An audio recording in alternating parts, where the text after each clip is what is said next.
Hey guys, I'm back to make the video on the strategies that I used for my Celpip reading, and I'm starting with correspondence. Like I said in the previous videos, I'm going to be doing it in sections so that the videos are not too long. So for this video, I'm just talking about correspondence. That's the first part of the Celpip reading.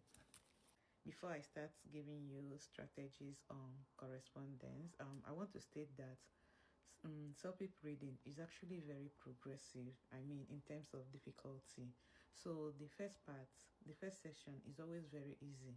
So why the later part are difficult? So since that is the case, what I did was that I always tell myself that I must have like all the scores in the correspondence part, because that's the easy part. If you are having all the scores in this part, then you have that out of the way, so that when you get to the difficult part, even if you miss some marks, it will not be so detrimental to your score. So for the correspondence itself, in this section, note that sequence matters. So when they ask you questions, they follow the sequence of the passage. They don't ask you from first paragraph and then jump to the last paragraph to ask you question. No, they ask you question in terms of in sequence. So just know that as the question is progressing, that's how the passage is progressing. So at least you have that in mind and you're not wasting time looking for where to trace your answers to. When it comes to attempting this correspondence, the first thing you do for all Celpip reading is to skim read first.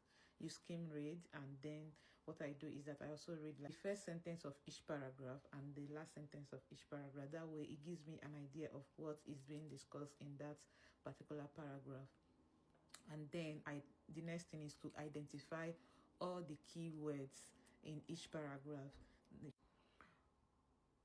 What I mean by keywords, it's things like places, time, date, name of a person. They are all keywords. So you identify the keywords in each paragraph. So that way, when you go to the question part, you identify the keywords in that question, then trace it to the paragraph. And then what I do is that I read, when I identify the keywords in that question in the paragraph, in the passage itself, I start reading from a sentence before that keywords. And when I'm reading, I pay attention to rephrasing, because that's when they will rephrase whatever message they're trying to pass. But how you identify where your answers lie is that keyword. So you start reading from a sentence before it and then read down to when you pick your answer. I would like to state that while identifying your keywords, do not waste a whole lot of time doing that. It's easy. Just put all the keywords then so that you don't waste a whole lot of time. The same thing also applies to the response part. Pay attention to the sequence, the keywords, and the rephrasing of the sentences. And again, I will emphasize it. The goal in this section is to have all the score. In this particular section is to have all the score. So to give you the other points that will help you in maximizing your score in this particular section. One, like I said, be time conscious. Two, trust your instincts. Don't second guess yourself. Pick your answer. Be confident of yourself. Pick the answer and move to the next question. If you're finding it difficult to pick your answer, use elimination strategy. Start eliminating the ones that, oh, this is not it, this is not it, and then you get your pick it and then move to the next question.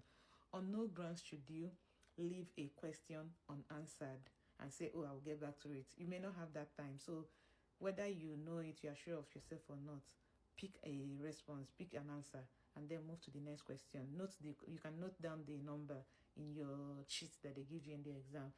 And then when you are done answering the whole section, you can always go back and review that particular question that you are doubting. But one thing I always tell myself, I don't really like to second guess myself. But if that's the case, I would pick an answer so that if I don't have that time, at least I don't have anything to lose. But you have a lot to lose if you do not pick an answer and it times you out. That's that section times you out, and then you lose out the grade entirely. You don't have anything to lose by picking an answer, whether you are sure of it or not. The only thing that could happen is you will fail it. But if you don't pick anything, you will still fail. But then if you pick something, there is a possibility that, oh, the answer that you picked is actually the right one. So why would you leave any question unanswered? So we are not doing that here. If you don't know it, pick it, then continue. If you have time, you can always go back, because the goal is to make sure that you have all the mark in that particular section. So leaving a question unanswered puts you at risk of not having that. And that brings us to the end of this particular section, because this is the most easy part of the Celpip reading. Trust yourself, trust your instinct, be time conscious, pay attention to keywords, but paraphrasing, and also do not leave any question unanswered. See you in the next video. Bye.